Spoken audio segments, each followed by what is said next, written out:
and you learned, Alex, the key to this nation, the key that our forefathers gave us. You hear me? Our forefathers, they're the ones that taught us what to do. We need citizen legislators. Folks, there's never been a time. You know, how did I beat Clinton? There was no way to beat Clinton because, he had control of everything. But I picked my time. I picked women, of all things, to attack Bill Clinton with, which you thought was the craziest thing on earth.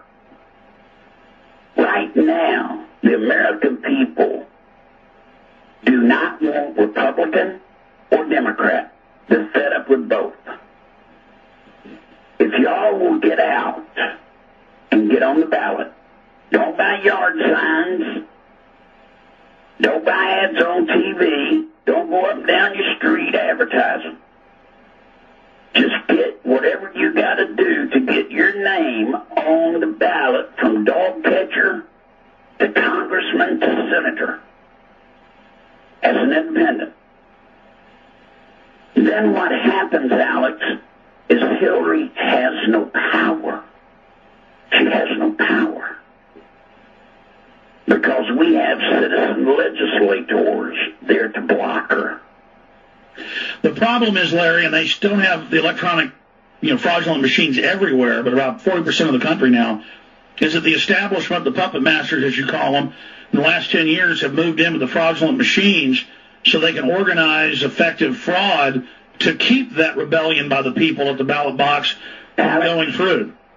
I have rigged more voting machines than most people have ever seen. I will teach you how to beat that. You don't have to do anything. All you got to be just, Joe Blow on the ballot. One's Republican, one's Democrat, and then here's this guy, Joe Blow, and people say, well, what do you stand for, Joe Blow? Don't tell them. Don't tell them, because if you tell them, Alex, you're in 40-40-20. 40-40-20 means if you like this, somebody hates it. So you don't tell them. What difference, Alex, would it make if Al Capone were in Congress? What in God's name could he do any more to this country? Well, Larry, let's expand on that. I think the key here is, as you said, continue to expose how they're getting rid of our sovereignty, North American Union. This is the end days for this country if we don't turn it around now. It's certain. But look at the Army you've got. You've got people that drive nails. They're not driving nails. Look what happened in this election. This election that you just saw is proof that what I'm telling you will work. People will show up if they think they can win. Yeah, you're talking about the 2006 election where they put Democrats in wanting change. Yeah. And they didn't get it, so now you think they're going to go for independent. I agree, Ron Paul needs to soon run for independent. They're talking about him winning a brokered convention. How would he win a brokered convention when he's going to get less than 10% of the vote? He's not going to win it. It's not at the presidential level. I agree. I've always said, why do we have 50-60% turnout at the national level, but then 8% on average at the local? I tell you what Ron Paul can do. Ron Paul can go around this nation, and he can say, you, Mr. Farmer, you, Mr. Nail Driver, you, Mr. Roofer. He's been doing that. Get your name on the ballot. He's been doing that.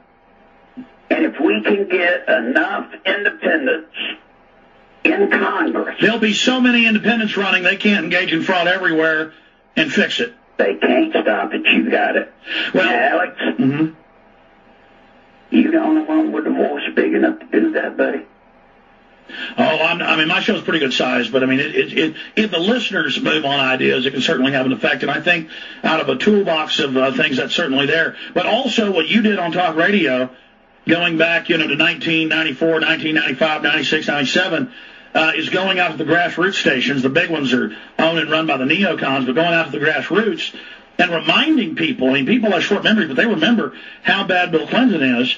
And I don't think all the Ann Coulters and Sean Hannity's defending Hillary now and saying she's a good girl. I don't think that's going to work. Hey, you let them mess with me. I've known Ann Coulter. I've known Sean Hannity. Let them mess with me. Let them get me on. Do you ever see me on TV? No. I mean, do you not believe in a race where it's about Hillary Clinton that the one man that did more damage to the Clintons during the entire Clinton era should at least be interviewed when they're interviewing anybody that might have ever known a shoe they ever wore? But like you said, the establishment fixes in. We're going to have you back for a second interview, Larry, but in the time we've got left, I want to switch gears over into the cable cutting. Now it is 6 cables. The open buildup of troops, open discussions of attacking Iran. You've talked to the Iranian leader. You've talked to the Iraqi leader. Let's talk about you have these sources going back to the Mujahideen and your CIA operations there, Larry. Let's go back here first and talk about your discussions with al-Maliki. Maliki is ready with a government that they have already formed that is set up. You see, they were running under, until the 16th of last month, what's called the Burma Provisional Government. Our government gave them all these benchmarks to hit. Yeah, but do you know what the little trick was? Tell me. They rigged it to where they couldn't hit any of them. Well, they want to stay there to keep the oil from flowing, to keep prices up. Right. Now, Maliki is autonomous. Iraq now is an autonomous nation. Their puppet ceased to be a puppet. 6 months ago he said, I want you to leave. And he told them, and remember what Bush said? Bush said, when y'all stand up, we'll stand up. Maliki stood up. He's standing up. But they're trying not to leave, and they're trying to start a kick fight between Iran. You know, they were saying that Iran was providing all of these weapons into Iraq, and I'm sitting here. I mean, I'm talking to them, Alex. I'm talking to them. And I go on the air, and I go, show them to me. Show us. Well, you notice they never showed us. They're trying to start a regional conflict.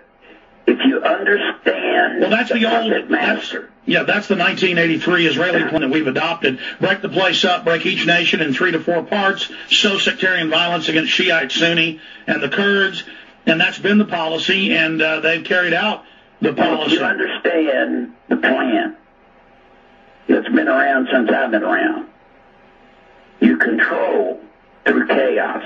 Order through chaos. Yeah. And so that's why, unless we stop it, it ain't going to end. And it's hard for black ops to build something, make something good. It's easy to destroy and everybody killing each other. Oh, yeah, I mean, my God. Let me ask you this. They were talking about insurgents, and I'm sitting here going, what are you talking insurgents? And it turns out the government was funding all the sides and giving them weapons. Well, yeah, go figure. I mean, if the Sunnis hated the Shias and the Shias hated the Sunnis and they were fighting each other, right? Then why would you need an insurgent to come in and start a fight between them? They ought to do it automatically, right? Absolutely. It is ready. It's time. We have to stand up. We have to stand up through our people, through our voices, through our Congress, through Ron Paul. Folks, you have to put the maximum effort out. Tell us a little bit about the work you did in Afghanistan. And when you first, when was the first time you talked to Ahmadinejad? Well, I talked to him because they were negotiating a thing between Maliki. At that time, if you'll remember, America did not want Maliki to negotiate with Iran.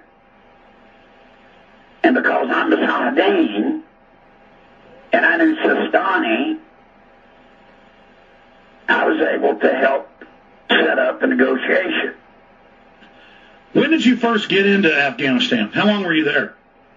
I was there, I guess, maybe 84, 86, maybe 2 years, 2 years. What were you doing? Killing Russians. Were you with the teams, or were you bringing weapons in? Well, I mean, we would run weapons across Pakistan. On the mules? Yeah, into the mountains in Afghanistan, and then you just sit back and shot Russians until the Russians quit. Obviously, it was fun. I mean, it was something to do.